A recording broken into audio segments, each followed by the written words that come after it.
Introducing the Art for Change podcast gang. The intellectual Mr. Sapiosexual.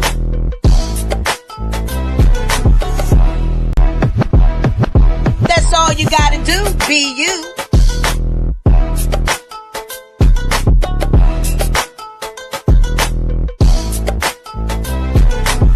Montana Cobain pulling up in the truck. And Lady Alba with the glamorous power touch. We stream live at 9 p.m. Eastern Time. Soul Food Sunday, Motion Monday, and Therapeutic Thursday. And some days in between, switch it. Subscribe and bell on so you don't miss it. But if you do, we on repeat on every major podcast application. Interviews galore and more. Y'all know the situation. So book your seat when we turn up the heat with your Art for Change.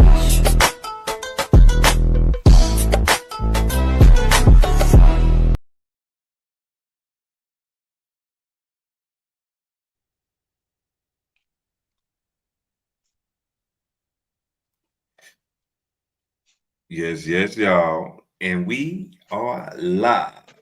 What's going on, art enthusiasts and change makers? Yes. It's another episode of Art for Change podcast. Today is Therapeutic Thursday. I am your host, Mr. Sapiosexual, and my co-host. You already know it's your boy BU because that's all you got to do. Yes. What's up? Yes. And the lady in the house, Lady Alba, how you doing, Queen? Happy birthday. You're on mute. Okay, so I got with that motion. I gotta. Yes.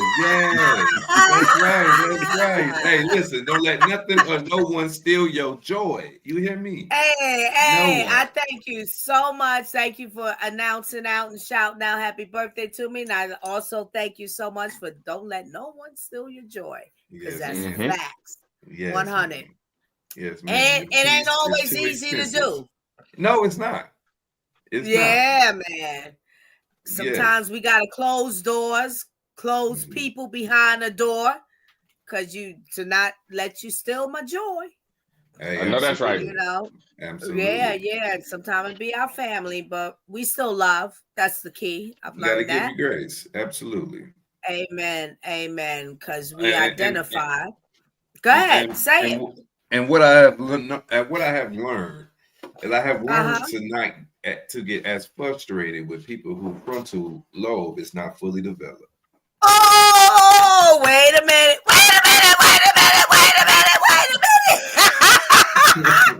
Mister. You've been studying.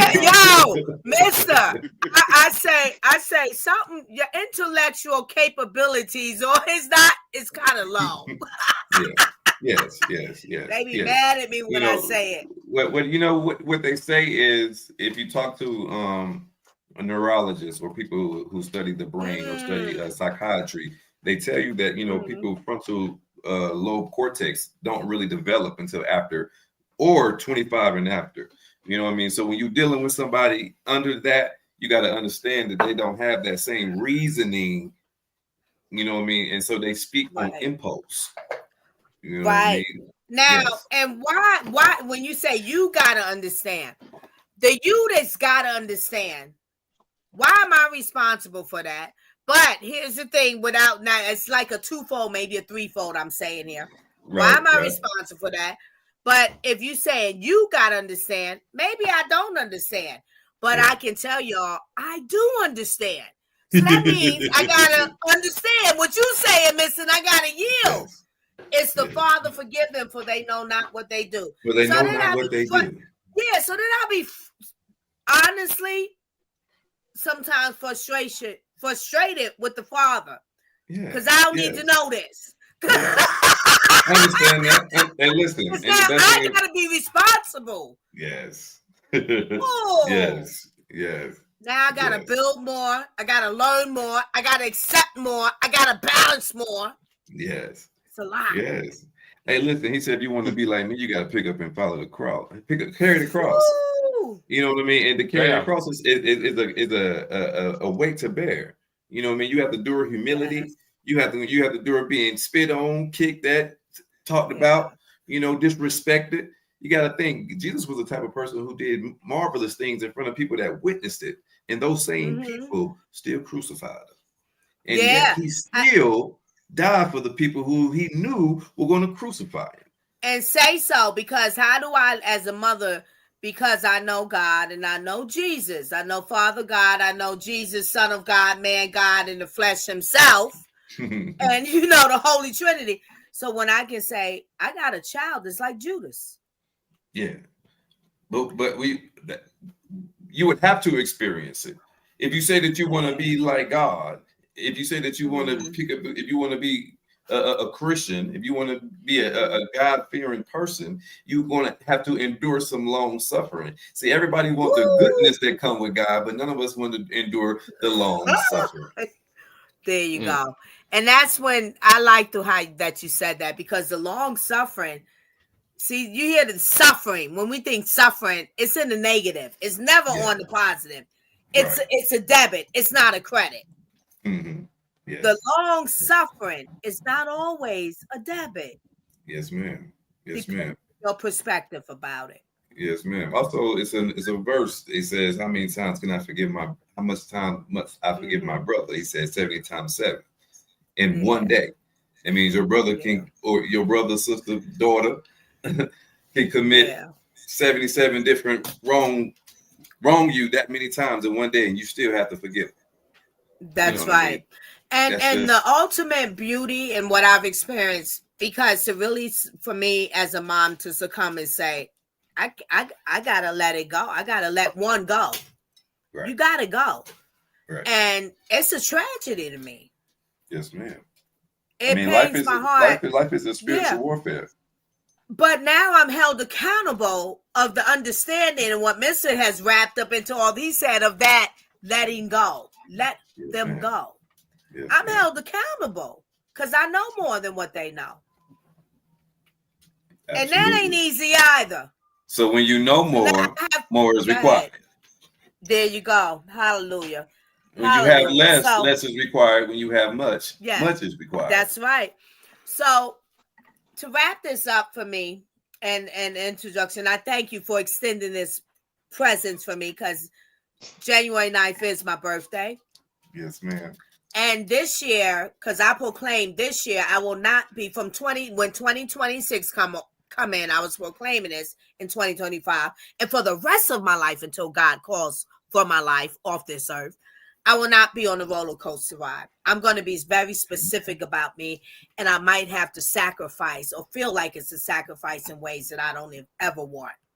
Yes, ma'am. But I have to do it if it shows its face to me that I have exhausted all measure that I have thought of, even whether in the spirit and some in the flesh. I got to let go. Listen, so I'm going to stay. Go ahead. Say it. Listen, I don't mean to cut you off, but I have to end. It's okay, because this is good. You know I don't mind to cut off. Yeah. Intellectual. I have to interject. For what you just said, like, it's okay to be a little selfish with you. If mama ain't right, how can I be in a good space for my children?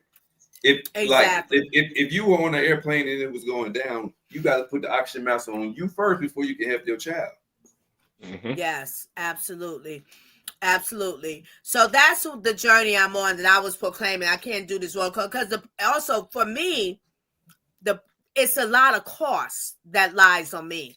A lot of stagnation that comes. I can't do this because I'm stuck in this trauma of family imbalances.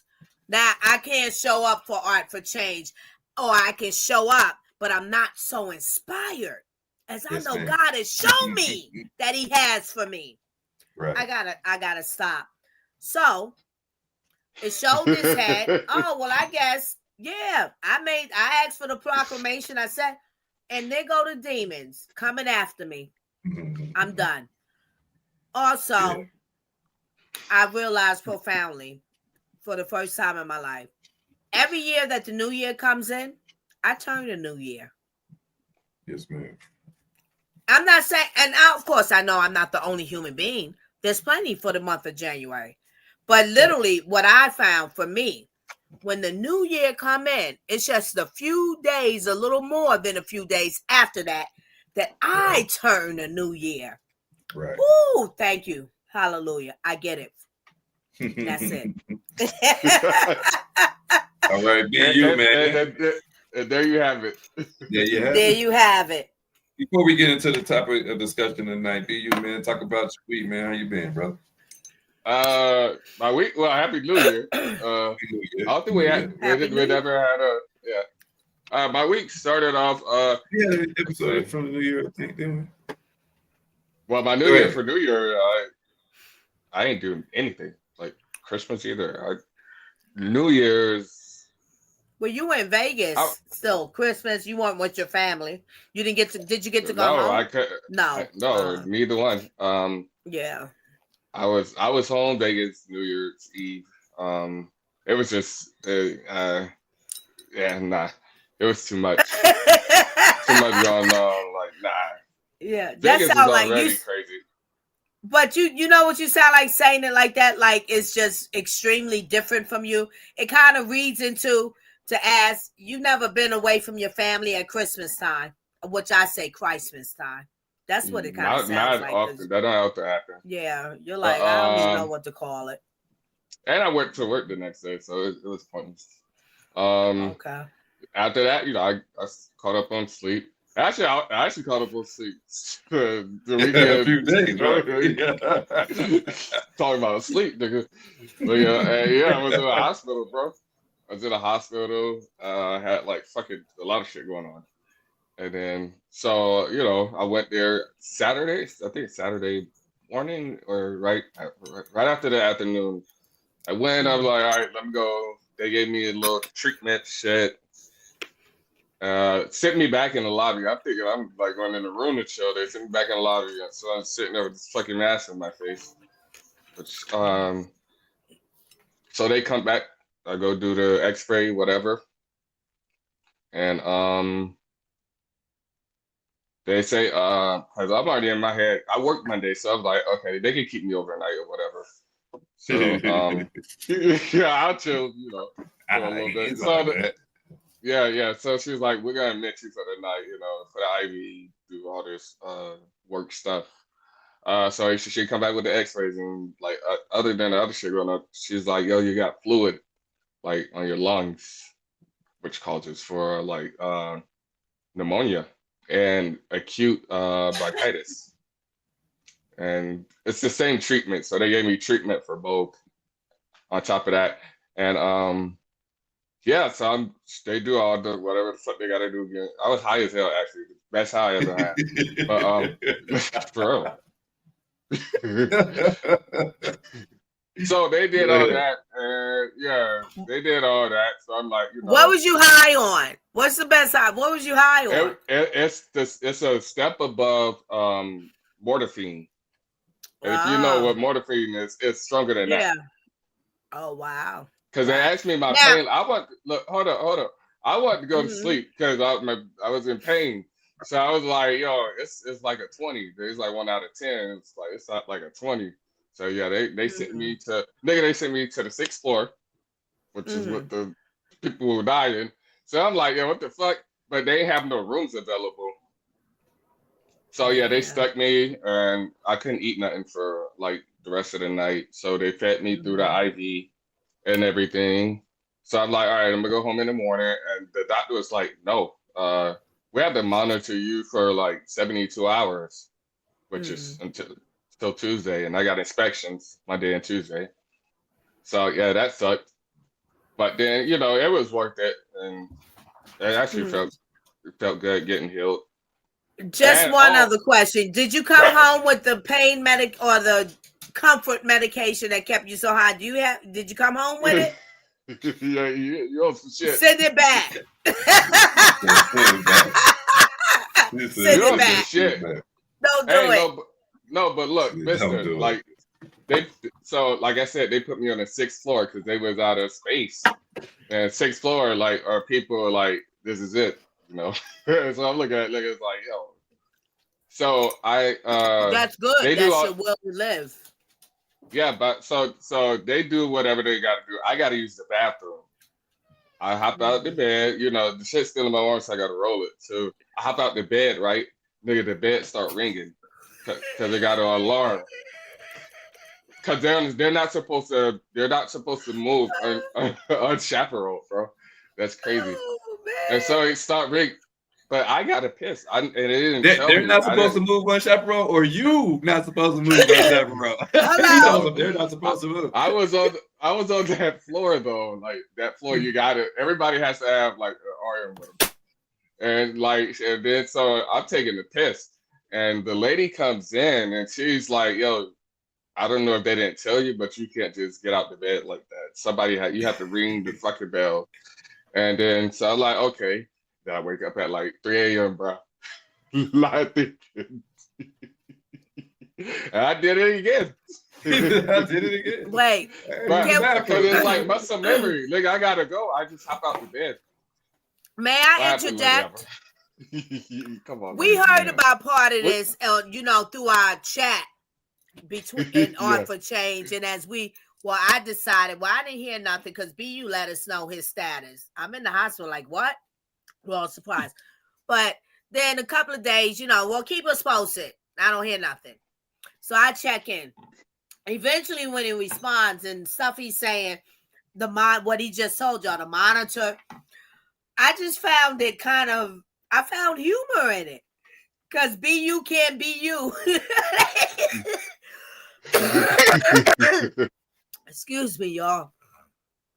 I've been battling, I don't know, poor health right now. Cold food's going around. But he can't be you. He can't be the problem child. He can't exercise being you. He locked down and strapped down with alarms. I said, what? That shit is, I never seen nothing like that. And then I went back to work like the next. Well, after those 3 days, I went back to work next because you know how it is. Nigga, they gotta work. They gotta get this money. Yeah, so the alarm is gone. You got monitors on you or something? No, it ain't my bad. How you feel, yes, after all of that? How do you feel? I feel good. Yes, I came home with some medication, so yeah. But I feel good. I feel like 87%. Like 87. Yeah, like 87. Nah, I'm like 87%. Can you tell us what happened? I mean, I don't want to, I'm not pressing to dig I'd rather deep. just keep this show going. I literally told you. I mean, is it a change in environment? You know what I'm saying? Did you get your diagnosis of what it is for you to be on the road for better health? Yeah, what the lung thing? Yeah, that's like it's from hot to cold. I'm in the desert, so. Adjustment. Yeah. Yeah, I get hot and cold like in one day. So, yeah. Yeah, the lungs is something else for humans, even for the mammals. Yes. Let's get it, man. Well, we're glad you're here. I'm glad to see you. I'm glad you're here. I'm glad that we're here together. Be you. Okay. No, right. Hey, so listen, tonight we're gonna it's Therapeutic Thursday. So you know what I'm saying? We're gonna have a therapeutic session. We're gonna talk about these two videos that I'm gonna play for the listeners and the viewers. And for the people who are actually get to watch live, I get to actually physically see the video. For the people who are going to be listening to the audio version, y'all will be able to hear. But a lot of us have already heard about the ICE shooting in Minneapolis. So we're going to watch two news clips from there, and then we're going to discuss it. Sounds good. Without further ado, let's pull this up.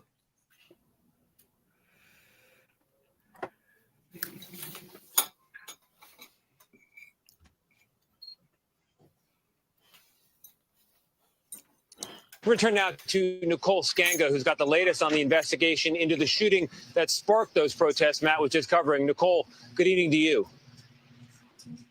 Good evening, Tony. That sweeping federal law enforcement presence here in Minneapolis is growing even bigger. CBS News has learned that more than 200 U.S. Customs and Border Protection personnel are now in the Minneapolis area, bringing the total number of DHS federal agents to roughly 2,400, with DHS considering sending hundreds more.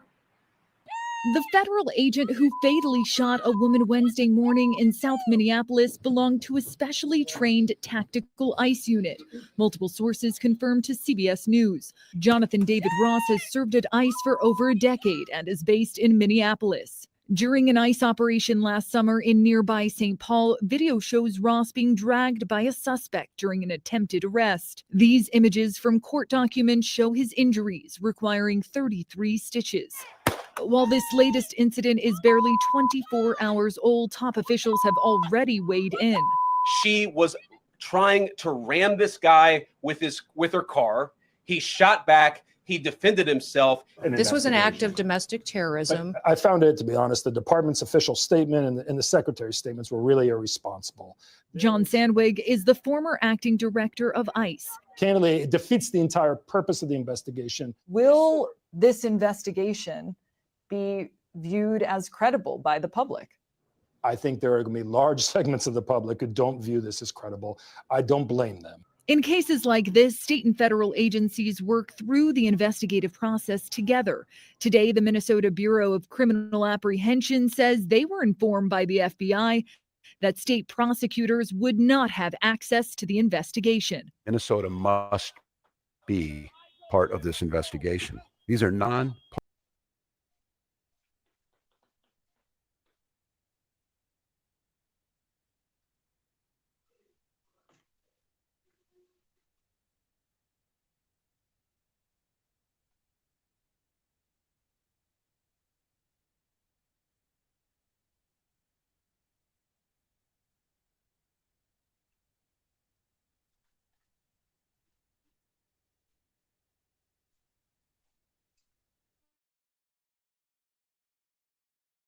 Concerned about the growing surge of personnel here with no de-escalation in sight.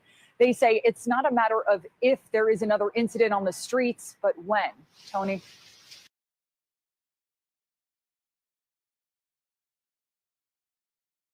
Hey, Christina. Yeah.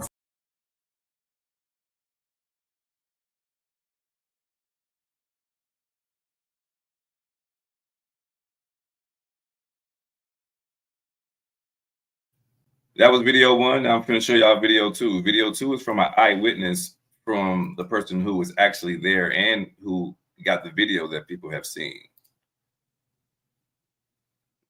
This was her video. She was interviewed on CNN. So we better play that for you now. Of the shooting, speaking out tonight, her name is Emily Heller. She lives on the street where the shooting happened, and she filmed video that we have here just now to share with you out front. It shows the chaos immediately after Renee Nicole Good was shot and killed by that ICE agent in Minneapolis hours ago. We're going to play it for you. I do want to warn you that it is graphic. Can I go check a pulse? No! Back up! Now! I'm a physician! Hey, listen, we understand. We got EMS coming, and I get it. Just give us a second. We have medics on scene. We have our own medics. Where are they? Where are they? How can I relax? You just killed my neighbor. You caught butter in the face. You killed my neighbor. How do you show up to work every day? How the do you do this every day? You're killing my neighbors. You're stealing my neighbors. What the man? Emily Heller is out front now, who you heard there and filmed that in that horrifically traumatic moment. So Emily, I know you live there. This is your street. This is your home. And you're inside your house. You hear all of this commotion. Everything is starting to happen. Okay, can you tell me what happened then? You hear everything. You come outside, and then what? I hadn't even gotten dressed. I was making breakfast. I went out, I heard the commotion. I heard whistles, which is a common sign of ICE is nearby. And I went out onto my front porch. I didn't even have shoes on. And within 60 seconds, everything had already gone down. But there was an ICE convoy that seemed to be stuck. And then there was a protester who was blocking traffic, so they couldn't progress. And she was totally peaceful. And ICE, it seemed completely unorganized. They didn't really know what they were doing. They were screaming at her to move, move, move. And then they approached her vehicle aggressively and tried to open her door. And then that's when she got spooked, and she reversed her vehicle to turn her wheels to try to escape. And that's when an ICE agent stepped in front of her vehicle and said, "Stop." And then, I mean, she was already moving, and then point blank shot her through her windshield in the face. I can't imagine what it was to see that, Emily. The way that you are laying this out, though, I just want to repeat and make sure that I'm clear, and please correct me if I say anything wrong. You're saying that what you saw was disorganized ICE, but then when they tried to get her to stop, she got spooked. She reversed her car to turn her wheels to get away, and that was when the officer stepped in front. They were telling her to leave. They were telling her to move, and then all of a sudden they were seemed like they were trying to get her. So they were telling her to move, and then in a split second they were saying they were trying to get her out of the car. So it was like she was trying to move. Once they were trying to get in her car, she was of course she wanted to leave at that point. They were extremely aggressive. Yeah, she would have been scared, obviously. You know, President Trump, as you know, he posted a video saying that it's lucky the ICE agent was alive. And I just want to be clear, the ICE agent is walking afterwards, and we know that from anything that he had in the hospital, he's fine and he's out. But President Trump posted stood there. Yeah, go ahead. Tell me what you're going to say about what he did afterwards. Oh, he just stood there. The other ICE agents surrounded him. He was obviously spooked too. I mean, they seem like children. They seem like untrained people. And so that agent was obviously spooked because he had just killed someone, and it was very obvious to everyone who had witnessed it all that she would not make it. And so they kind of gathered around him, and then there was a gold SUV that came, and they put him in it and got him out of there because everyone knew he had murdered someone.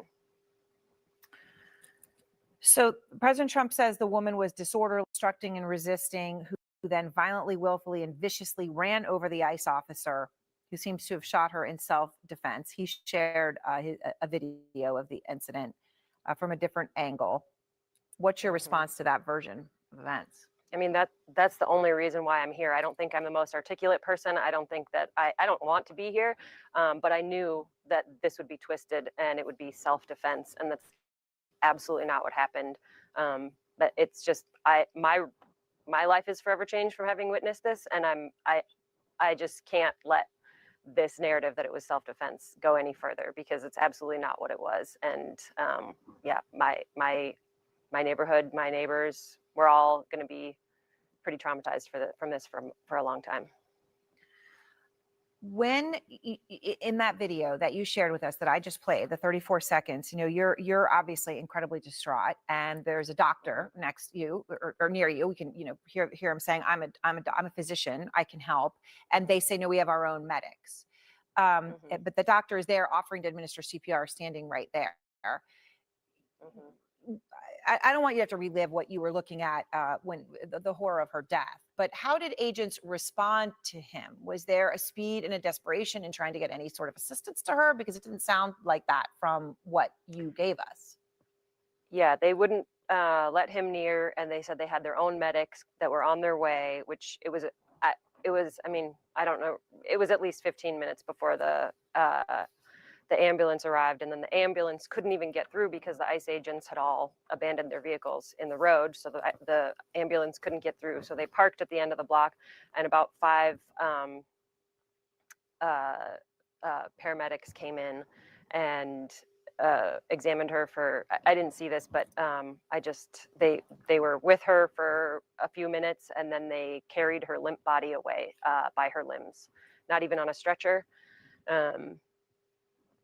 Just carried her down to the end of the block where they could get a stretcher because they couldn't get through with their ambulance. Emily, I appreciate your talking about this. I know it has to be incredibly difficult, and I think everyone understands why you're choosing to do it, to make sure people understand exactly what it is that you saw and documented, and I appreciate your being willing to do it. Yeah, thanks.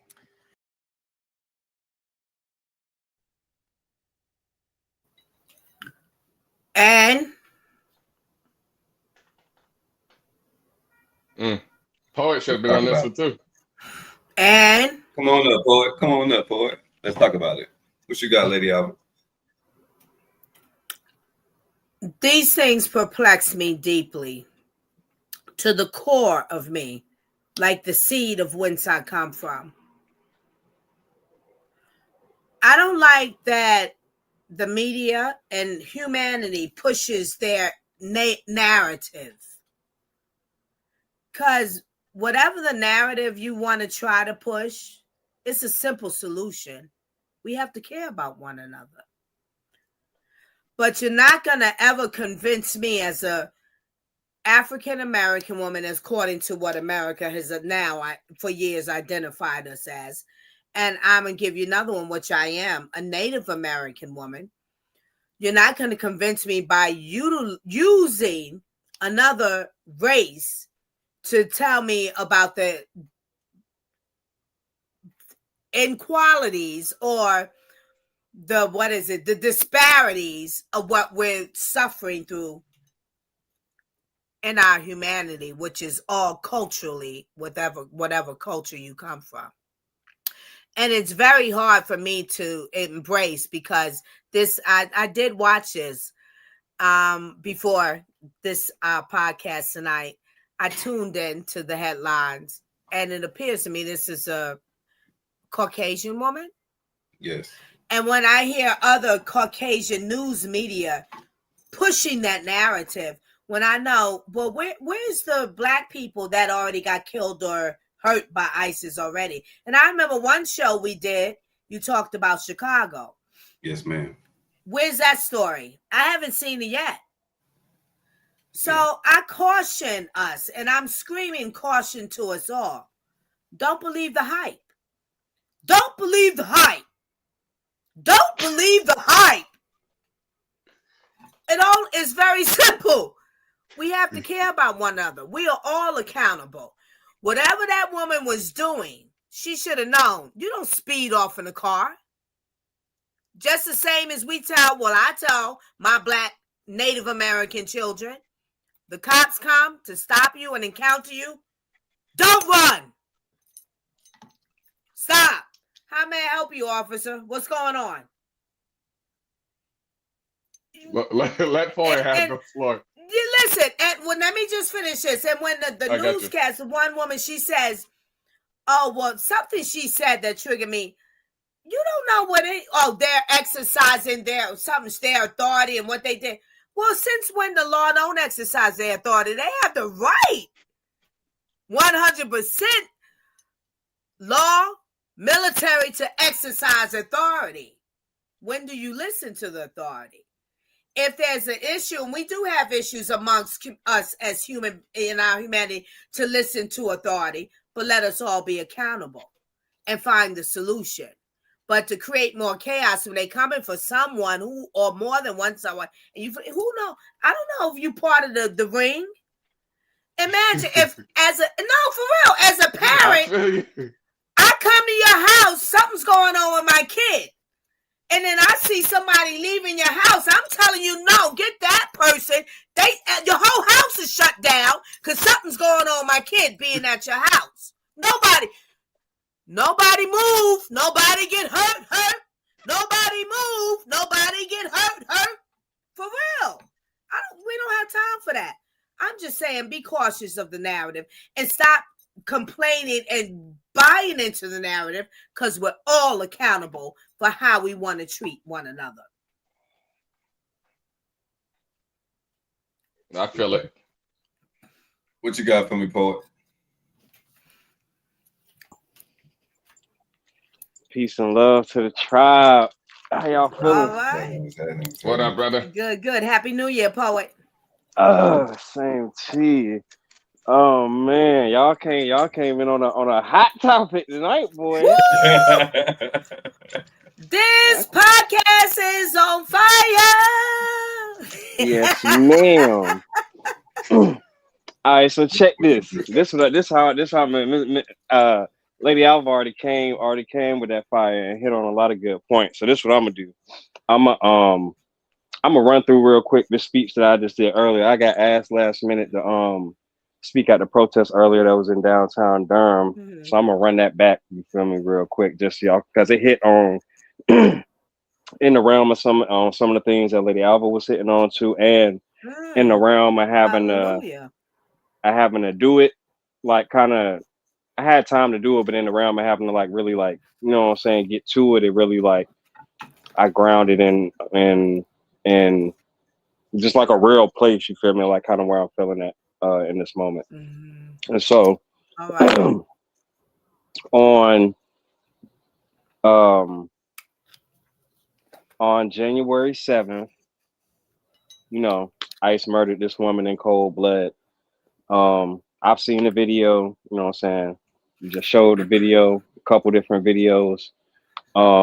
Just as I've seen the countless videos and imagery of men, women, and children being slain at the hands of police officers, sheriffs, and all manner of federal agents. This situation, in fact, happened less than a mile from where George Floyd was slain. In case you feel me, folks didn't know that. I have not grown desensitized. It sickens me in the deepest part of my spirit each and every time one of us becomes a new hashtag or a headline. Where does the cycle end? We pull out our phones, we scream shame, we gather together, we chant, and then what?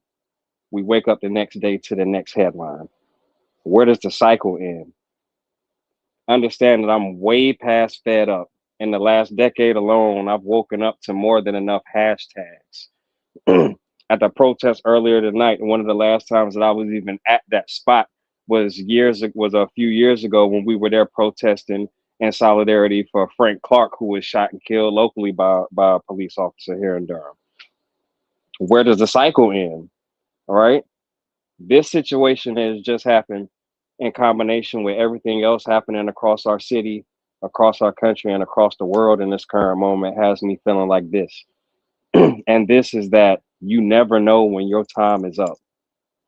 And so while I have time here, I want to use that time to break these cycles. There's a war on Black people. There's a war on brown people.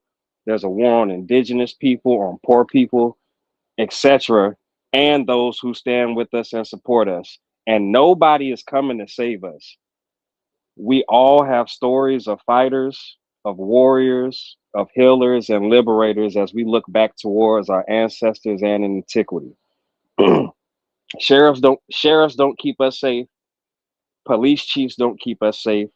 County commissioners don't keep us safe. City council doesn't keep us safe. And speaking here locally, the mayor certainly doesn't keep us safe.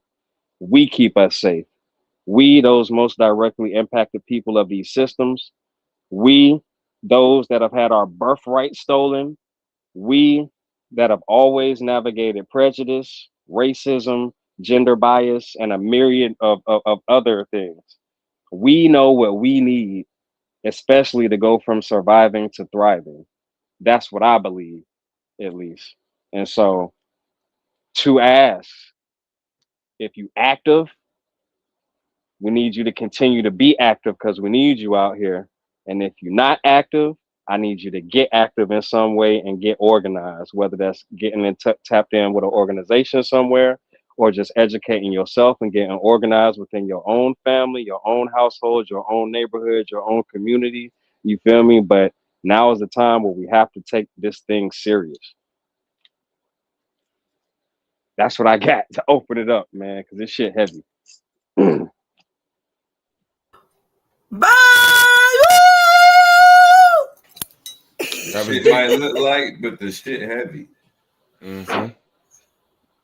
That was deep. Real. That shit is real. I couldn't have said it better myself. Yeah. Get active and get organized. Mm-hmm. That's the motto. That's the mantra going into 2026. May I add in to just be more profound in that, and that getting active, it starts with you. You have to get active within yourself. And then if you have family and offspring and those blessings, you have to get active there. Because it's things like this that our children watch beyond the reality shows. Because when these things are reported, our children that are watching the reality shows, they're watching the reality show of this news report. And our children are coming and acting out with us because they think they have that rite of passage. It's very messy. It's very messy. The message is so distorted. And the only way to start with readjusting the distortion is to be active with yourself first and outwardly with your family. Mm-hmm. It's a word. I respect that. But I disagree with the notion that man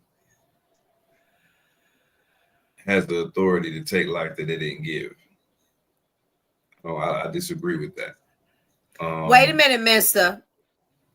I don't know if I agree with that man has the authority to take life it didn't give. Man has the dominion over this earth, but not every man, because if you're not according to God, God gave that kingdomship, that rulership. So if you're operating outside of him, you don't have that authority. And that's why we have chaos. Like I said, you know what I'm saying? Even if you want to stay and speak on God, God said, "Thou shalt not kill." That's one of our 10 commandments. Right. So I say again, I think that man has the authority to take life that he didn't give. I'm never going to agree with any notion that the only way to handle it was to take someone's life. I didn't say you couldn't wound people. I didn't say you couldn't put people down. But to take someone's life, you shooting someone in the head, you know that's not a survival shot.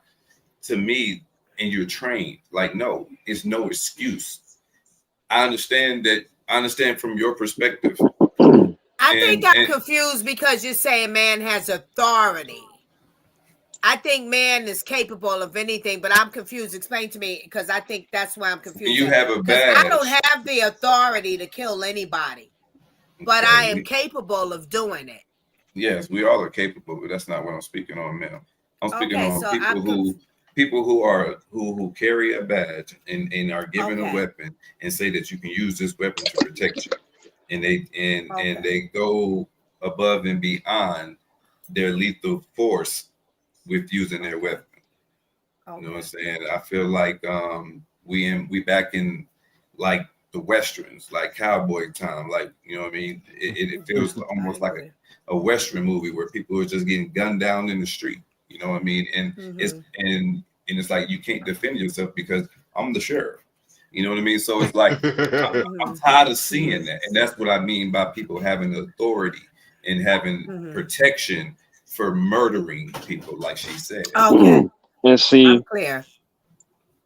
I feel like we didn't have at least parts of this conversation before, because I remember us going, you feel me, having the conversation about this, because under the circumstances, you feel me, respectfully, I feel the opposite, because even on what Lady Alva was hitting on, you feel me, the people, our birthrights were stolen, and so the people who have assumed authority over this land and who have constructed this system, they are not the people who God has given, you feel me, the authority to rule and take care of these lands. You feel me? Amen. And so under that premise, like I said, bro, we don't even have to go back that many years, and we can literally use even the depictions that they have given us through all of the old Westerns and stuff, you feel me? And going directly off of what you just said, and forgive or don't excuse my language, who the fuck is the sheriff? Back in 18, who the fuck was the sheriff? Motherfuckers would pull up, like, you literally, what do they do in the Westerns? They pull up 8 deep to a town and the sheriff be like, I'm the sheriff. And they be like, oh, shoot you. I got your badge. Now I'm the sheriff. Like, the sheriff, you feel me? But let me interject. That premise is, poet, was about, because you have to, I'm gonna use your language. Who the fuck is the sheriff? Right? Who the fuck is the head? Who the fuck is in control? Who the fuck is the leader? You have to be right in your leadership. And when you have fallacies and it's like it's known, no, who the fuck are you? That's literally what. And now in the Westerns, we gonna duke it out fairly. Okay, Sheriff, let's get on the ground and turn our backs and 1, 2, 3, turn around and jaw. Look, and that's it. Case talk settled. about it. So it's like even the boxing. I was just talking to a man who comes to my neighborhood because I live on a street that's the old school mechanic type of street. It literally is. Mechanics is out there all day, every day, every season, but working on cars. So he came because 1 is sick. So he came to check on his vehicle that has tools or whatever, fully loaded, just to take check. Make sure ain't no zombies trying to steal because we got them. But anyway, we were touching light on that, and we took it to the boxing type of thing. Like back when brothers fought, he was like, no, wait a minute. There's a discrepancy. Well, if y'all can't do it through communication, somebody get the boxing gloves and put them on. Y'all go. Because nobody wants to hospitalize anybody. Nobody wants to kill anybody and take anybody. We're going to settle the issue. May the best man win. Right. Same as the Western. Right. Now, I got a question. The same rounds that he used to shoot that lady, he couldn't shoot her tires? He couldn't have Gang, he had fucking so much. He jumped in the way. He had time to move out of the way, gang. Fuck shooting it. Yeah, let's not do that. And she made a shot right, too. They say she was trying to Did the woman have a weapon? Right. They call the car a weapon. Man, come on, man. Well, this is the thing. The car can be a weapon, but yes, she's trying to use it as a weapon. She backed away from them and tried to veer away. Exactly. That's the thing. Yeah, they trying to spin it. Sharp right. Like, I mean, you seen the video. We all have.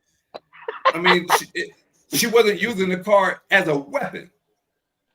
Nobody was in danger but her. And she the one who wound up dead. She tried to flee because she feared for her life, and now she don't have it. If you're in a scenario amongst law officials, now I'm in my car. I don't know what's going on, but I'm in this space. I see armed officials, law. But they were masked up. And wait, so to me, the thing to do is to listen to what's going on here? Or what do you need me to do? I'm not going to try to get out of the scenario in my car. I'm only going to do that when it's BU, the thug, Mr. the Thug, Poet the Thug, surrounding me on the block, whatever block, with arms, and I'm looking at y'all. Y'all ain't. What the fuck y'all doing? I'm out of here. But when it comes to people with badges, and I know if I'm innocent, did you see the badge? Before I flee, whether foot, flight, vehicle, what's going on? What do y'all need me to do? Because I ain't got nothing to do with this shit right here. Pull over. Oh, you got it. I'm pulling over. And what you gonna do? You gonna protect me when I pull? Because I ain't got nothing to do with it. That's what I'm gonna do, and that's what I would instruct my children to do. Man, they'd have snatched you. You seen that? We all just watched that video. They'd have snatched your ass out of that damn car, and you might not be on this podcast tonight. Look, no. It's snatched out of the car is not comparison or not equivalent to bullets in your body and you're dead. I'm talking about the video we just watched, though. We ain't got to make up no scenarios. We just watched 2 videos, and what the eyewitness said was that the lady was blocking the road intentionally. They knew that ICE was out there. They were blockading the road intentionally. Why was she doing that intentionally? What's wrong with her that she would do that? Protesting. No, you don't do that intentionally when you know ICE is out there. Why would you do that like that? You can't peacefully protest. It's It's a way to protest. No, blocking the road from law and what they're doing is not a peaceful But protest. she was waving them by. She wasn't blocking the whole road. Okay, y'all want to give excuses. I don't No give excuses. Did you see the video? She was literally waving them I don't give excuses. And I'm telling you again, be careful of the narrative. Because another culture of another skin color want us to believe into that narrative like it's okay. When have they ever believed in us when it was one of us saying the same thing? I'm not so buying into the narrative. You got to give me something more.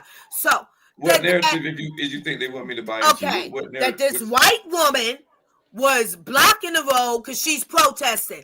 We come from a legacy of protesters. Blood, sweat, and tears.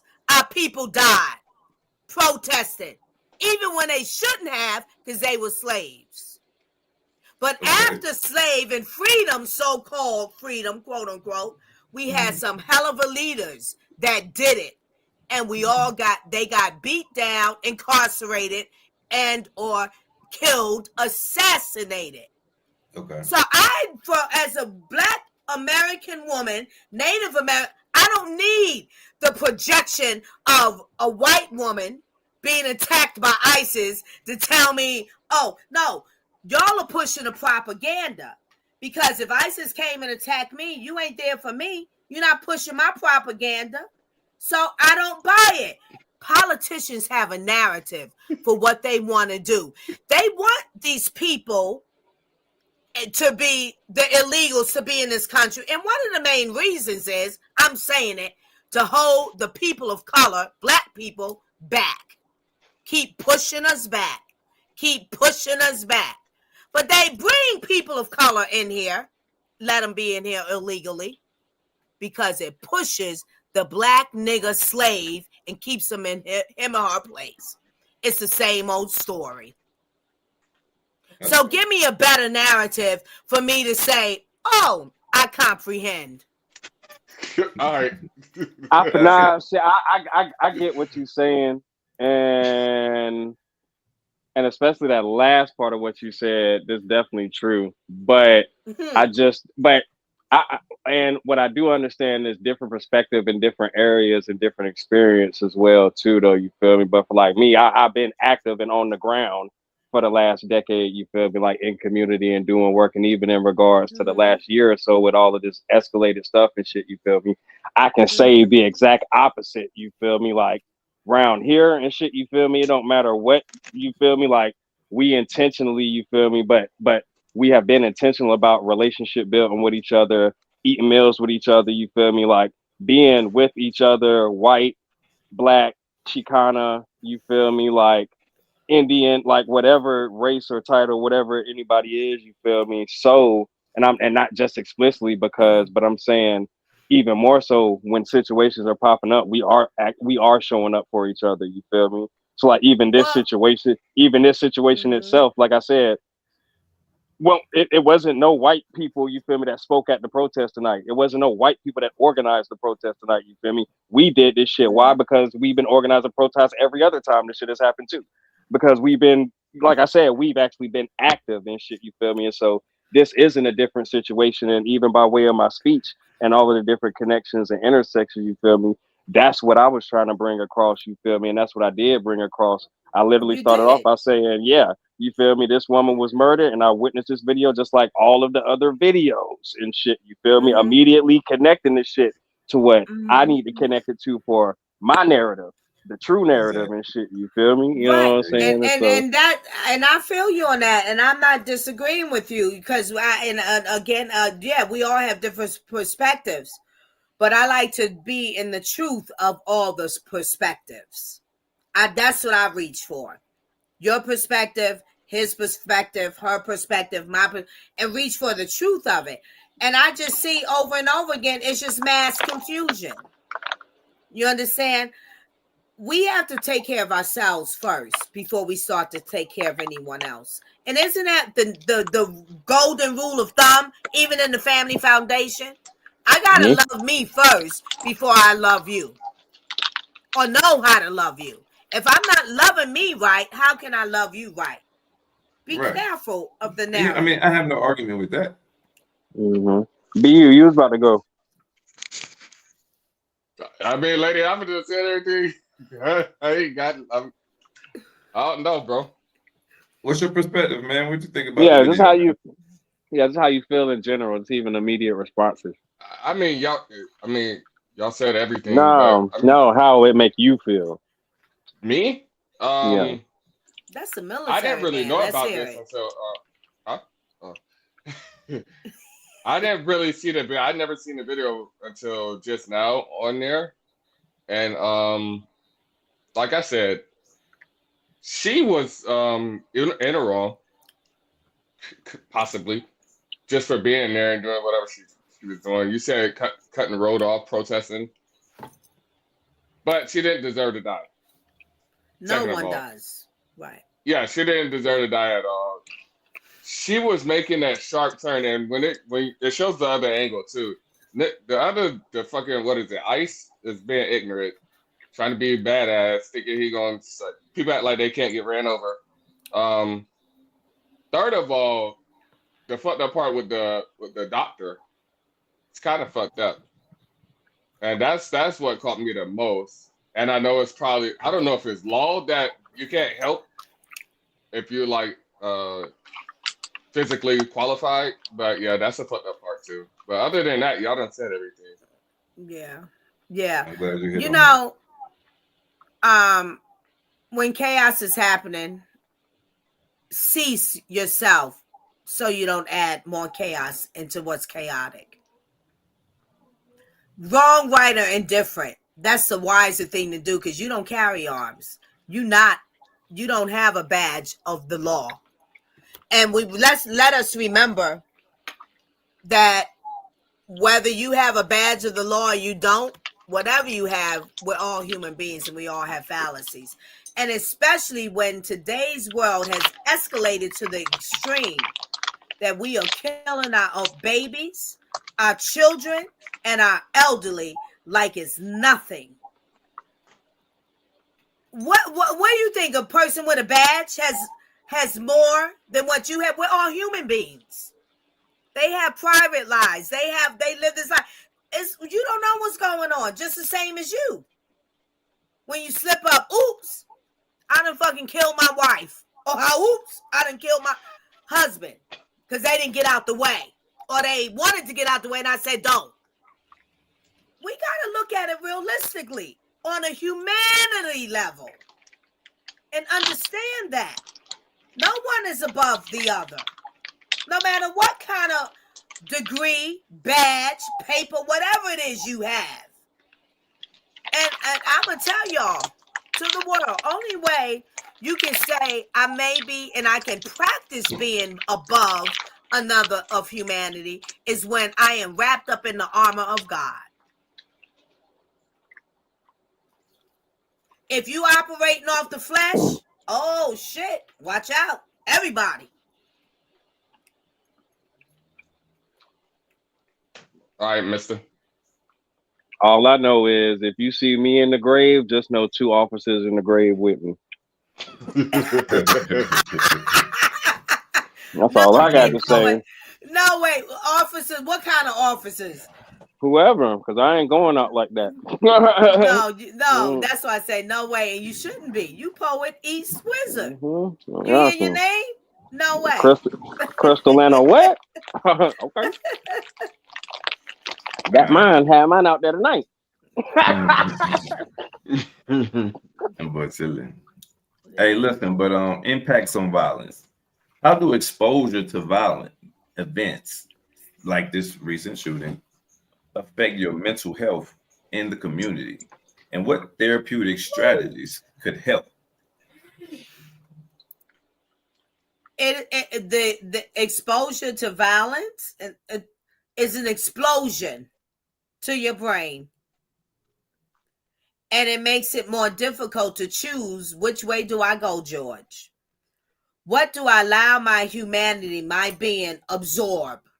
And beware of what you allow yourself to absorb, because it can become part of you like a leech on you. And now you're operating in that same aspect. Get rid of these reality shows. And most of them is black people tearing each other up. Get rid of that. Get rid of a lot of that, whether it's on YouTube or wherever it is, where we are just disgracing and attacking like that's the thing to do to solve situations, trials, and tribulations.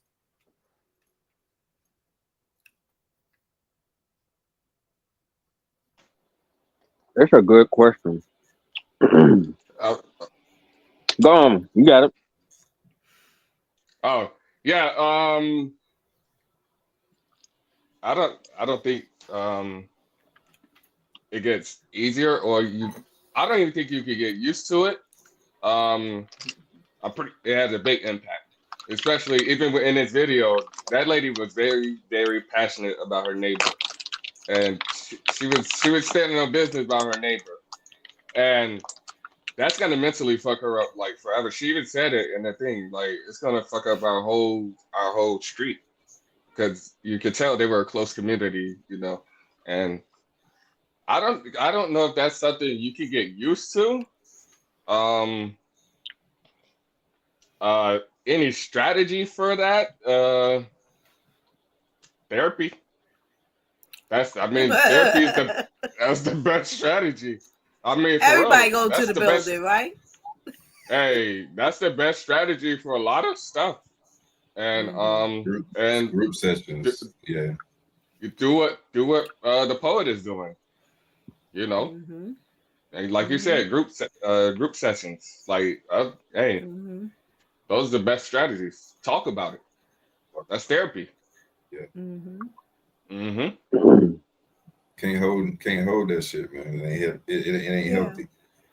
Yeah. Honestly. And be in the environment of things that are transpiring or people's pain and their traumas. Listen and be in those spaces. Like I'm thinking, Missy, you said when I'm going to the space where for mothers, peer support who have lost their children to gun violence. And it's not all about a law official gunned them down, a civilian gunned them down. Right. And Missy, you said you would love to experience that. Right. You have to in order to gain the proper perspective. Yes. Yes, ma'am. Yes, ma'am. Absolutely. Speaking on roles of narratives, in what ways can storytelling be used as a therapeutic tool for individuals processing trauma for such events? Ask the question again, please. In what ways can storytelling be used as a therapeutic tool for individuals processing trauma in this certain event? Storytelling is it? Oh, go ahead, Paul. You got it. Okay, thank you. Storytelling is important. We come from, as Black folks, a culture. Culturally, storytelling was foundational. Our great-grandparents, great-great-grandparents, whoever we got to meet on that lineage, but they passed the stories down. So we have the information from their experience, and then we can take that and apply it to our lives and our experience. And sometimes it's okay that their experience was enough. I don't even have to think no further about it. That's the tool that's going to be substantial for me to move through my life. So, and then you tell a story telling authentically, and you leave it to each his own, but make sure there's wisdom and knowledge. Let's not tell a story as these stories are told also today through the news, like it's throwing daggers. It's a narrative to push you to think the way they want. And I'm sorry. Only way I'm going to do that, and I even have been rebellious, me too, BU being the problem child, considered in my family. Hey, hold the fuck up. That from the storytellers in my family, I needed to find out for myself. But if I'm going to humble myself, I'm going to humble to the people that I know is my bread and butter, that loves me, that provides for me. Not to the people further I got to fact check. I got to see. I got to dig a little deeper because there's a record from whence all of us come from. So when you're storytelling, let's do it full of wisdom and knowledge and give that experience and what could be overcome from your experience. Because I did this wrong, but this is what I learned you could do better. Let's not group each other and throw where it's angst and not like that's okay. Like, the fuck you talking about, bro? What the fuck? No, let's not do that. Facts. What you was about to say, Poet?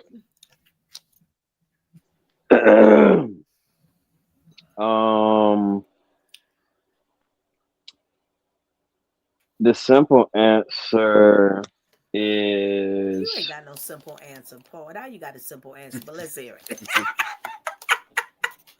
Now I'm gonna make it even more simple. All right, let's go. Yeah, ask the question again.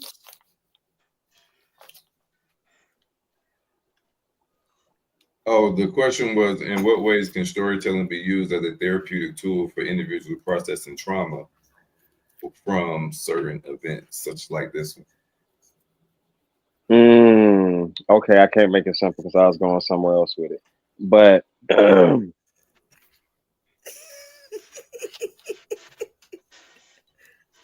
fuck it, I'm gonna still answer the question the way I want to answer it. Storytelling, and I didn't get to answer the last question anyway. But storytelling, because when you ask that question like that,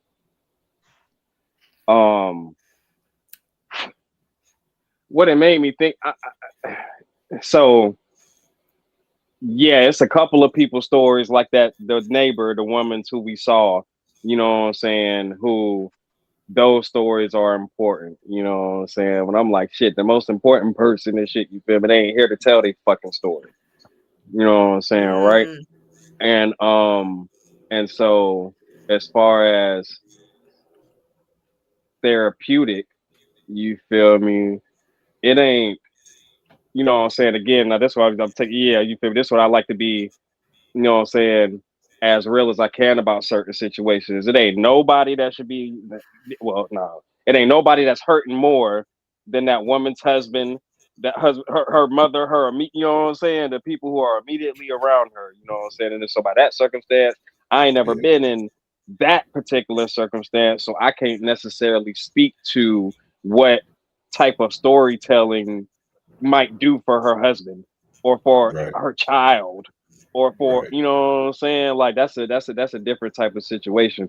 But where I was going with it originally was just the fact that, like, how Lady Alva was talking about the narratives. You feel me? Like, storytelling immediately is going to either, and I'm gonna say it like this with wishful thinking. You feel me?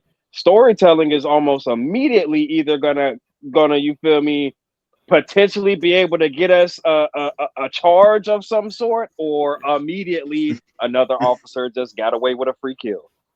That's what storytelling is doing in this instance, you feel me, with this situation directly. You know what I'm saying? Like Lady Alva said, these narratives and what the news that's why that first clip was hilarious. I'm like, it immediately showed us, oh, this is what the hell they trying to push. And shit, you feel we literally all just watched the same video.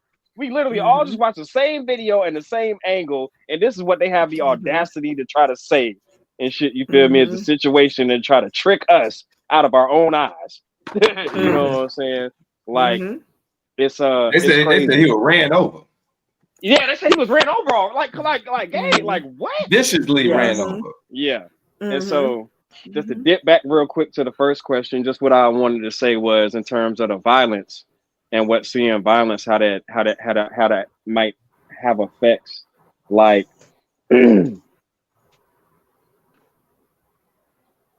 it's there's a thing coming up for me about,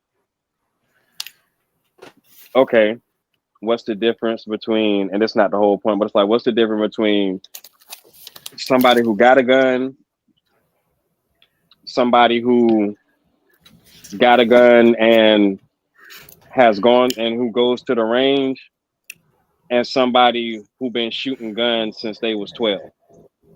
You know what I'm saying, right? So, because I immediately, just respectfully, you feel me, disagree to the notion, and that's why I said in my speech, personally, I have not become desensitized to the violence. You feel me, and to these things. You feel me, but no. I know. So you feel me? No. I know some hidden. No, I know some people who wouldn't think twice about busting your head. You know, yeah, you should never. Like, we should never yeah. be desensitized. Yeah, I'm gonna think 2 or 3 times at a minimum. You know what I'm saying before you know what I'm saying. But no, I still and we all do. We all still know they won't think twice. You feel me about busting somebody's head for real.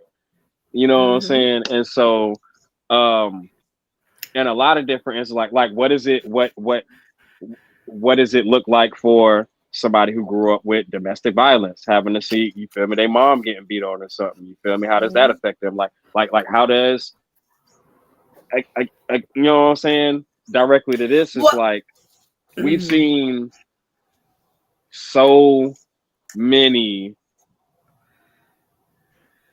Oh, this is what I wanted to get at too, to drive the point home. And this specifically for Mr. and BU, think about when we were kids, what did we have to do to see a dead body on the internet? You remember we was basically hackers or code breakers. You used to have to go to a secret. You can't just Google you feel me? Yeah, we used to have to go to a secret black web, like first, you feel me, secret black website and click on like several links to get to. You feel me? And why do you think that was like that? Poet? No, but this is what I'm saying. And so now we can just literally open up Instagram, open up TikTok, go on YouTube, you feel me? It's and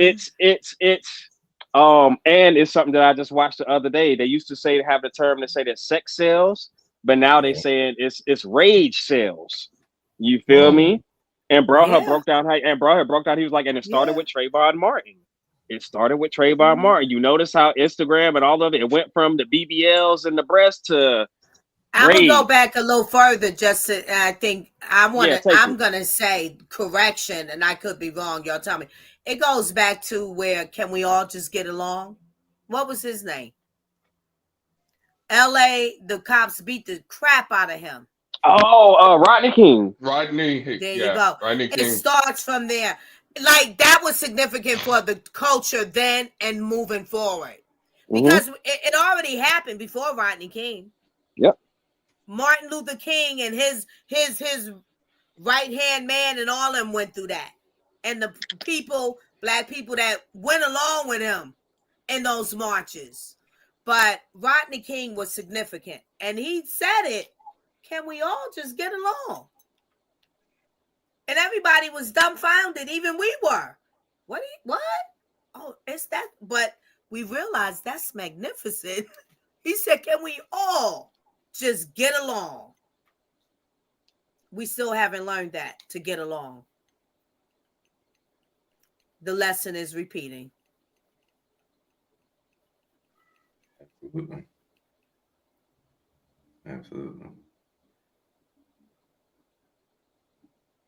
Absolutely.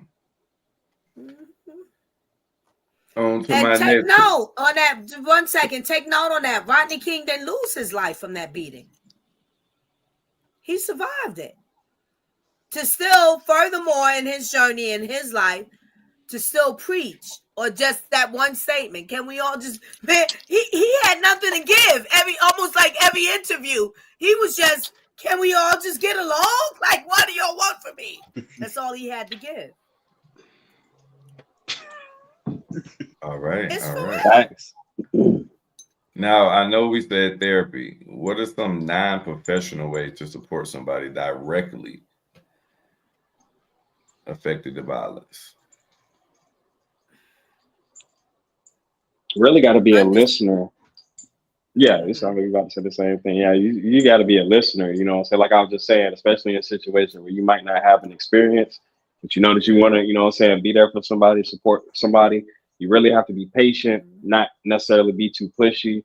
You know what I'm saying? And really just kind of be willing to just to be open and to stick through, you know what I'm saying, whatever with them, and to really, you know what I'm saying, listen. It'll definitely be easier if it's somebody who, you know what I'm saying, who you're more versed with, you know what I'm saying, somebody who you're around every day, so to speak, you know what I'm saying. So it's like you could even pick up on their nonverbal language or their body language and different things as well. And even just be able to, you know what I'm saying, even just make it an intention that, oh, I'm gonna cook their favorite meal tonight, or to pull up with they, you know what I'm saying, whatever, just things to kind of keep them in a good mood, or to take their mind off of things, or, you know what I'm saying, some of that stuff as well. Yeah. Hey, just to piggyback off that listener thing, and silence can be loud too, because sometimes I just want to sit there with that energy in the room, and I don't even want to talk, but I want you to leave. You know, silence is storytelling too. Silence can be I'm loud. there. Yeah. Real shit. I like that. I like that. But today's world, they don't understand silence. I see it in my own kids. Well, definitely one of them. They think silence is like you're miserable. I've literally heard one of my children tell me that. Oh, you stay to yourself. You're miserable. Because I'm silent and say to myself, she don't understand. But that's the loudness of today's world and that narrative. Everybody got to be a superstar. Everybody looks beautiful and slick. Everybody's a goddamn supermodel, and you ain't never walk a one way in your life. And even if you had an opportunity, they just said no, thank you. You understand? Silence is golden. It is a hell of a storyteller. How do you think incidents like this and other incidences may escalate tensions between civilians and law enforcement, ICE agent, border patrol, things of that nature, military professionals? Well, I hope people goddamn get active for real and shit, you feel me, and turn up so that I can really get active and turn up, you know what I'm saying? Not like too early. Look at me trying to fucking make goddamn abolition and liberation all fucking dramatic and fucking planned out and shit. But nah, but like on a serious note, it's like literally yesterday and even at a point today and shit in little text message and threads, like, I've been having a lot of moments where it's like I've just been talking to myself and having to check in and be like, hey, yo, this is real life. Like, just reminding myself, like, yes, this ain't a dream. This ain't you are living and breathing, and the shit that you are seeing with your eyes is like this shit is happening. Yes, that woman just got her head blown the fuck respectfully. You feel me? Yes, like that just happened. You feel me? Like, and it's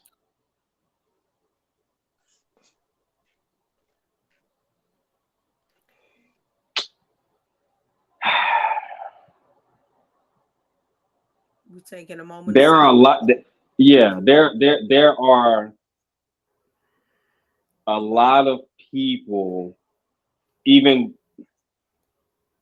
are a lot of people who are just in this place. That's the only way that I can like say it or describe it in this instance. There are a lot of people who are in this place, and it's like there's a breaking point. You know what I'm saying? There's a breaking point, and man, it ain't.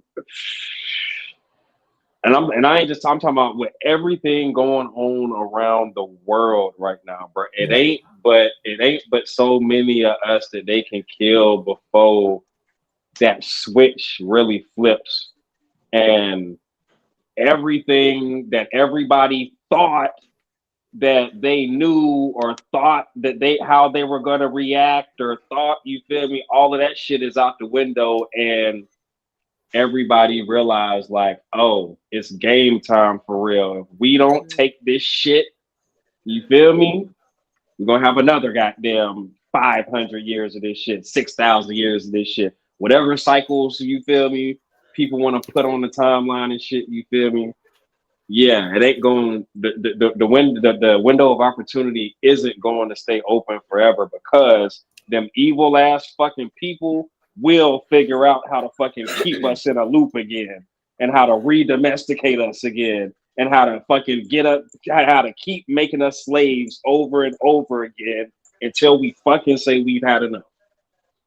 And there's a lot of people that's in that space where it's like just of understanding that, like, man, we can, like, this our shit, but yet, and things that we've always known, it's like, bro, we really letting the few, you know what I'm saying, rule over the many.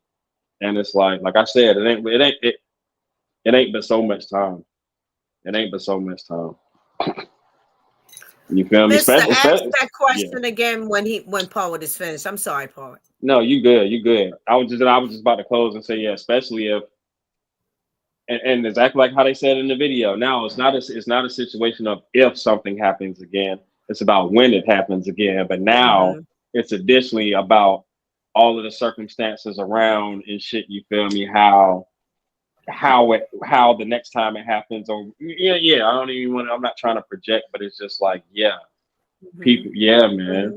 And the more that, the closer the things hit the home, the more that people are gonna activate. That's all I'm gonna say. Get active. The question was, how do you think tension is going to rise between civilians and like military professionals after this? No, that was the question. Wow. Yep. I'm taking in so much I can't keep track in my brain. Okay, so, and I don't mean to question you as if you're wrong. That's, as I said, I'm taking in this show that we're here. I can't keep track in my brain because it's really deep and it's a lot. Look, we're all accountable for ourselves. I'm no longer a child. So I'm accountable for myself and no one else is accountable for me. So I have to navigate the best way, the most reasonable or knowledgeable or wisdom way for me to be okay. Knowing what I see before me that's going on in this life that I still exist in. And as it's escalating, with our great fallacies towards and amongst one another. So it's always about the solution. Once you start to make the decision or act in a way, your response is a reaction to what is wrong coming at you, you're still in the wrong. You're in the wrong too. Because you're only accountable for yourselves, just as that person who's coming at you is accountable for themselves. There's always a better way out. And we must practice that. We must get to know that and understand that. And stop pointing the finger and blaming one another, because that's nothing but keeping chaos at toe. We can do that all day, every day. I respect that. What do you think is the public sentiment towards ICE right now? They hate him.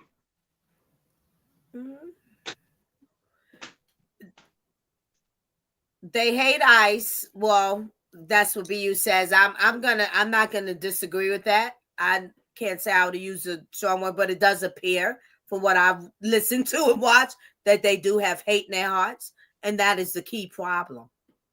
You should not have hate in your heart about no humanity. Once you start to feel that and you are generating that energy outward from you, and it's going to come out even if you try to conceal it, it causes more chaos. The key is understanding. What are you hating? A law force that has a job to do. So are you hating them, or are you hating the system that we buy into, that we vote for, that some of us don't vote for because we refuse to? so you're not making any change. So what are you hating? You're hating me? Both. Yeah, it's chaos. Hey. Change comes from implementing change. Hey, I of- know what it changed I can't even say that. Yeah, I know what it changed if people got active for real. I know what would change, and that's the end of the story. Can't nobody tell me no different. Nobody can tell me no different. But right, and I agree with you, but we've been active. Our culture, we come from activism. So how should we be active today? You can't be active with hate in your heart. All You I'm have to be saying active is, with love in your heart to implement the change. all I'm And saying I have to is, say, and then we have it, art for change, baby. nah, fact. Nah, big fact. But all I'm saying is, the same way that you saying, yeah, we all made choices. You feel me? Listen, I'm not gonna play the games with that shit. Every law enforcement officer in the world made a fucking choice. You feel me? Right. Motherfuckers know what they signed up for, and if they didn't, damn it, they do now. Because there's plenty of them who found out what they signed up for and they fucking left. So anybody who stayed, guess what? You made another fucking choice. Yeah. You explicitly know what you signed up for. I do not have no mercy for you. Respectfully, yes, I hate fucking law enforcement. Yes, I hate them. Okay, well, Poet, I have compassion for them and I have empathy for them because I look at it this way. I became a mother because I chose. I didn't have a problem with that. Something I had a desire for whenever it happened. I didn't plan no pregnancy. You know, it happened. I congratulate it. I accept it. It's a blessing. But as a parent, your children, even before your children, your family can push you to levels to where you be like, I'm murderous.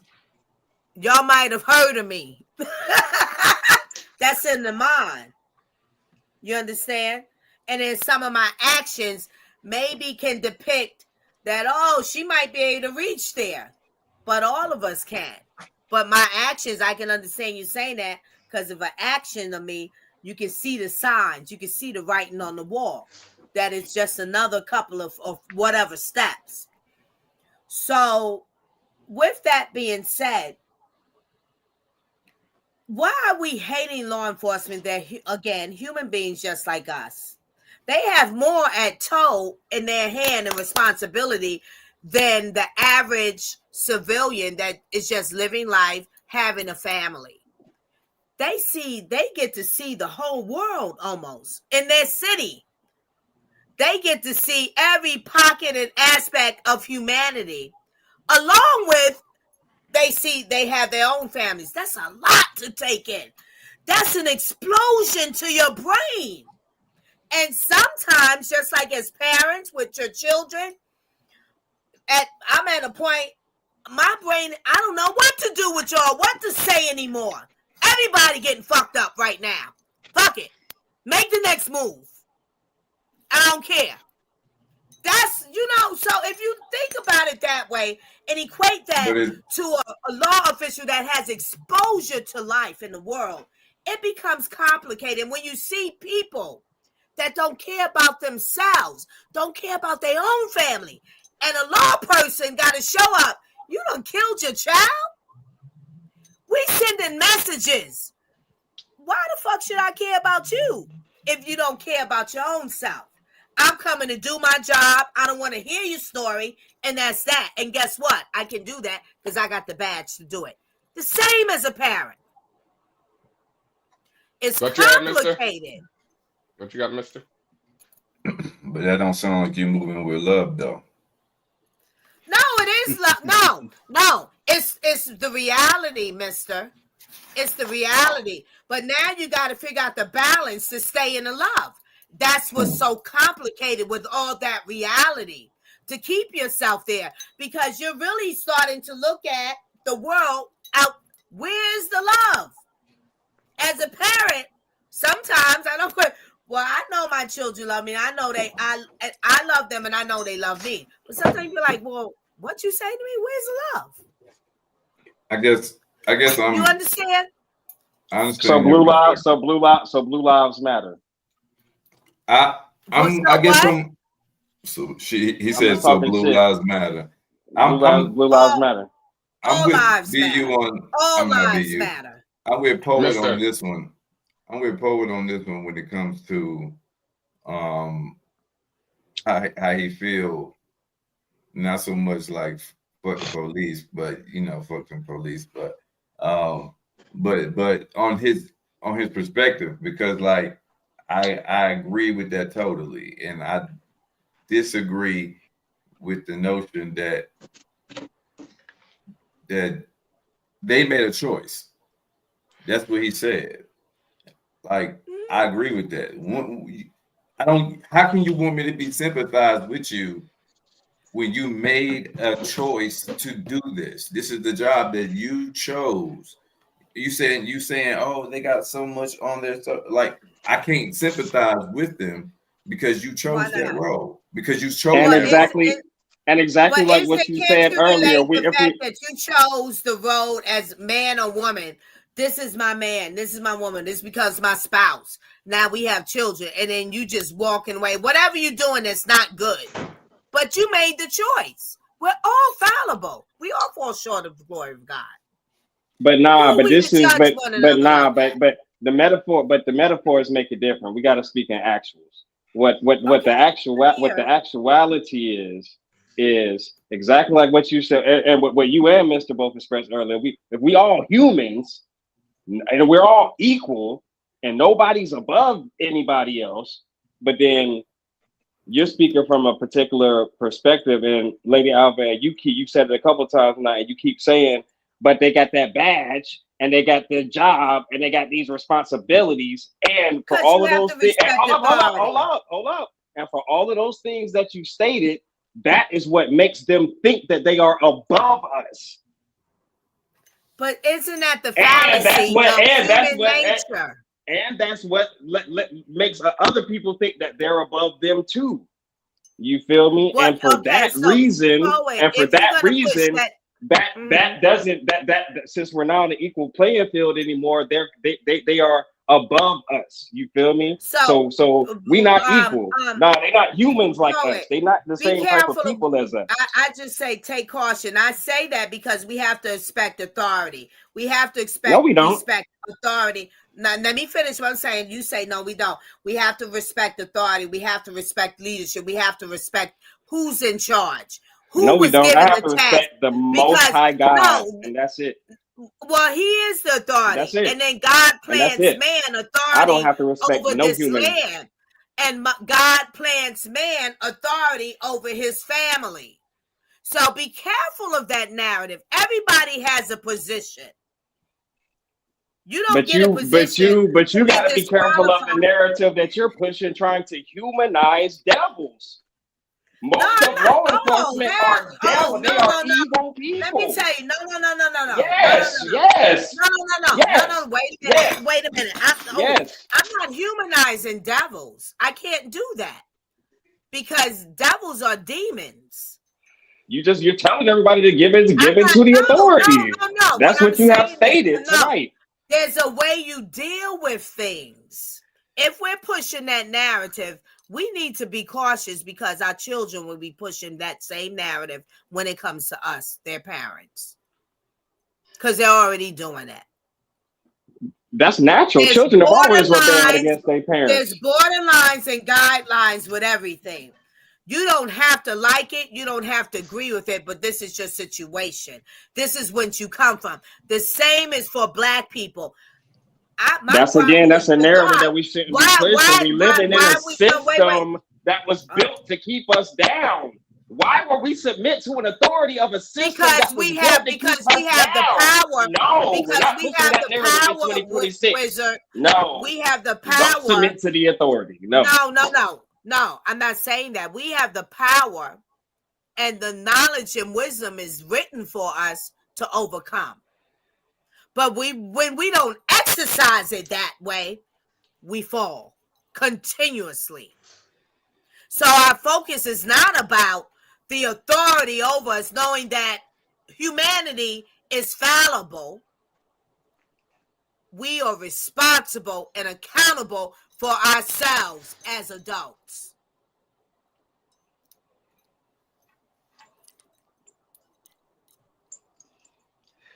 All I know is if adults don't get active, it ain't gonna be no world for your grandchildren. It's as simple as that. But see, to me, for you to say that, that puts the power in the adversary's hand.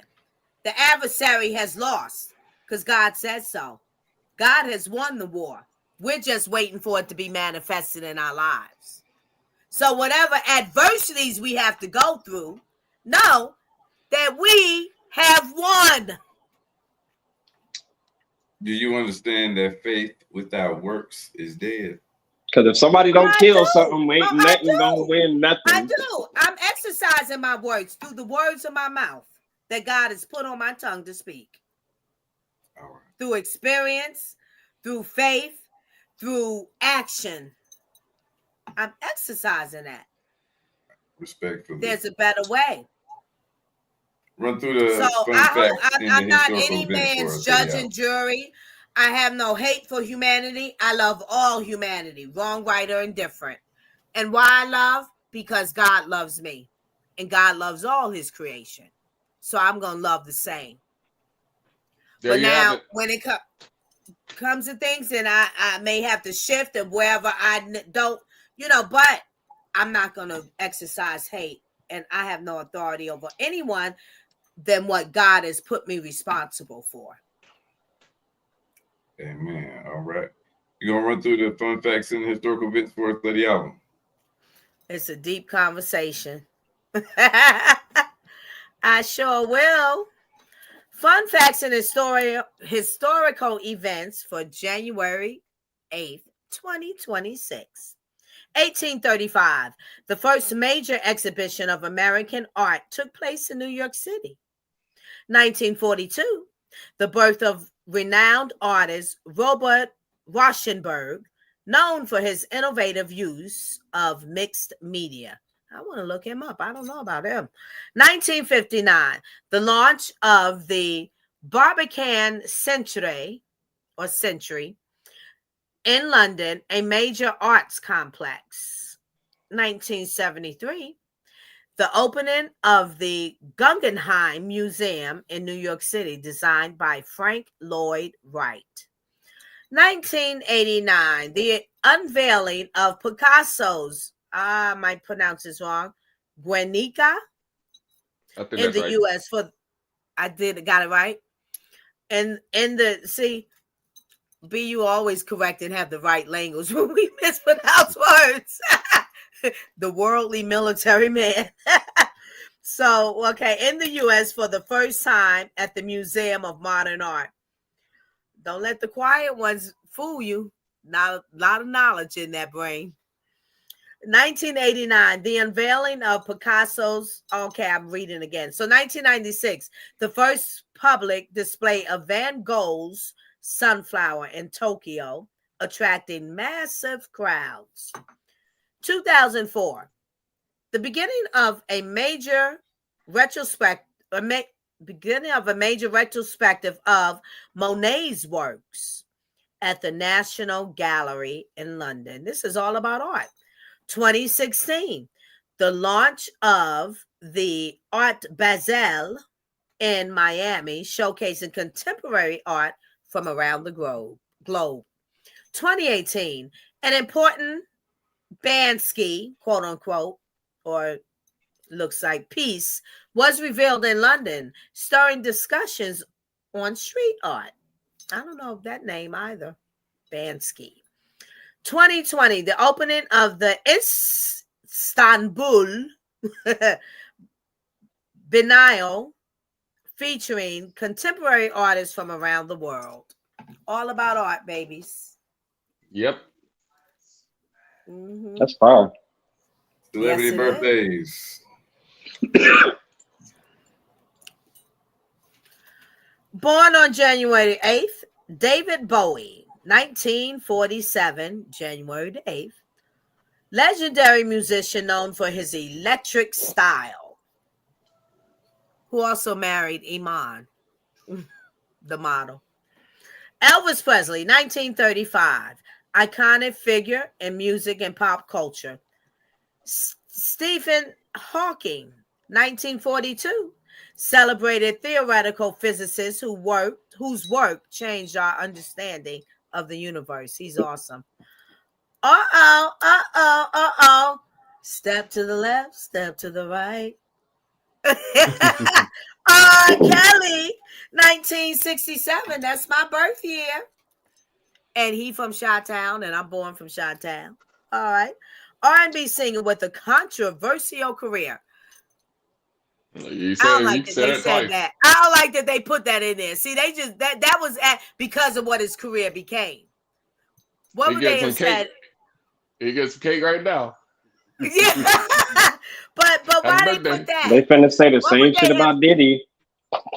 Yeah, that's not right. That's not right. Don't put ad on stuff to somebody because of what happens in their life. You know, like, come on. Talk It about seems like you're ready.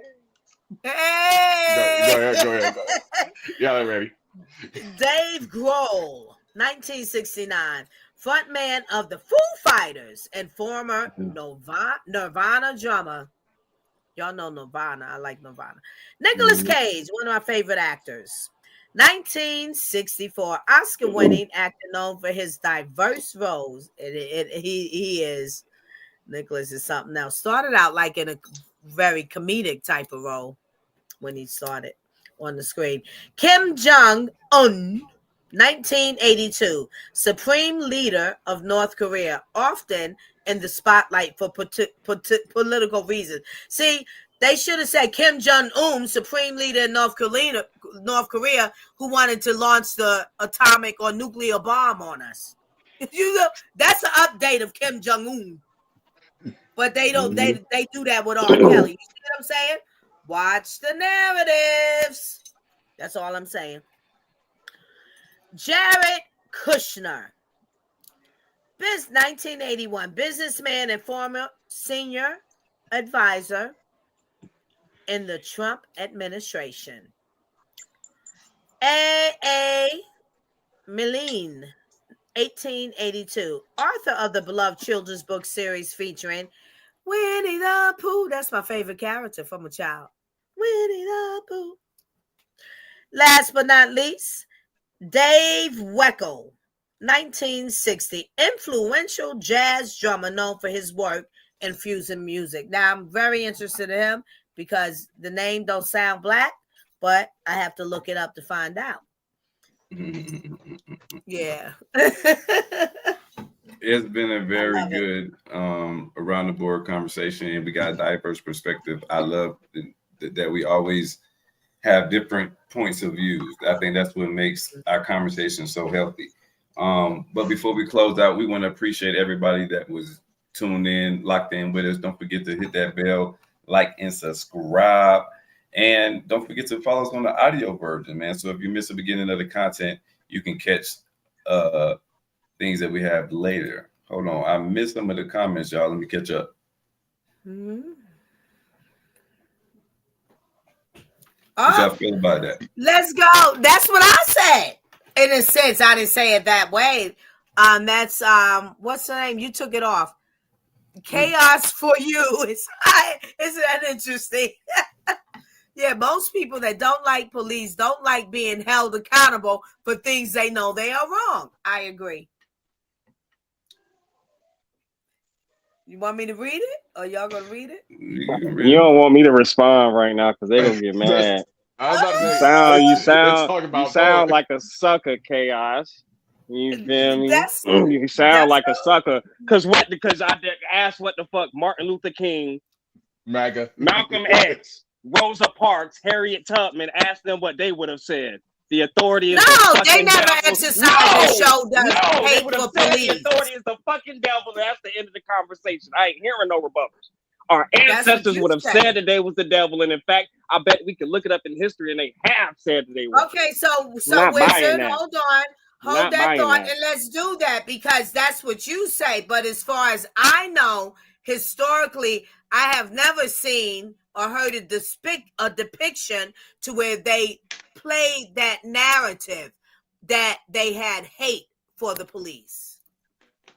Now you have another point of view, so let's exercise and do our due diligence. Do you know the and come history back of the around. police and why they was created? Say it again. Do you know the history of the police and why the police was even created? Law and order, because humanity needs it. And Right, it's so you don't also know a the history. hierarchy. So It's you don't also know a the history. hierarchy. It's also a hierarchy, but what do we focus So on? you don't know Because the even history. though, well, no, then tell me. If you say for my answer, I don't know the history, correct me. The beginning, the very first reason why there was even a police was to round up slaves that had run away. So Really? from your from your philosophy, the way that I'm listening to from hearing from your philosophy saying that I must yield to authority, is you basically saying that I'm supposed to yield to master. I'm supposed to accept my slavery. In order to, you have to accept in order to elevate. Because with acceptance, you should gain wisdom and knowledge. And then you elevate. If you don't accept, then you're on a road to nowhere. Because not to accept to be that, you don't have to choose to be that. Definitely once you become and have your wings to come from beneath your parents, no more breastfeeding, no more milk feeding. You're on your own, held accountable. But you have to accept what has happened because you can't change it. Mm-hmm. But you look for the understanding, knowledge, and wisdom to move forward. And definitely, if you're a freedom fighter, to make a change. All right. I can't make a change. I'm a freedom fighter. I can't do that unless I understand what has happened. And I have to accept it, even if I disagree with it.